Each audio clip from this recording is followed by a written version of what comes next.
Presyong pangmasa na chicken rice sa Malolos. Tara! Yung mga kanos, alam niyo ba ang nalaman ko? Kami napadpad dito sa Fausta Road, Barangay Mabolo, Malolos City, Bulacan. Malapit lang sa Robinsons Malolos para magpakabusog sa Pops Buffalo Chicken.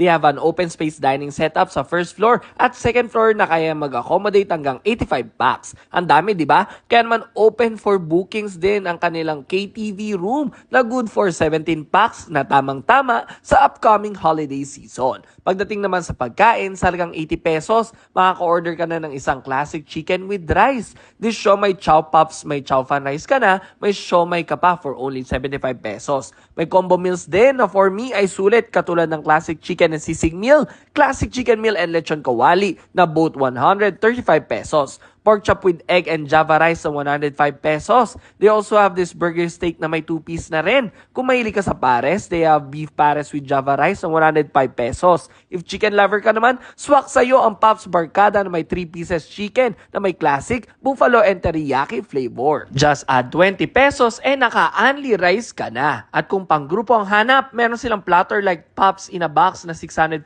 pesos na may kasama ng 4-piece sa chicken, sisig, lechon kawali, french fries at java rice na talaga namang sulit at sakto sa magbabarkada na kakain dito. If gusto nyo mag-chill, pwede nyo idagdag sa option nyo ito dahil meron din silang available na bucket of beers dito na as low as 449 pesos. O kaya naman meron ding cocktail towers na pwedeng orderin for only 250 pesos lang. Open sila from 6 p.m. to 12 midnight pag weekdays at until 2 a.m. naman sila pag weekends. O ano pa hinihintay nyo? Tara dito sa Pops Buffalo Chicken sa Malolos, Bulacan. Let's go!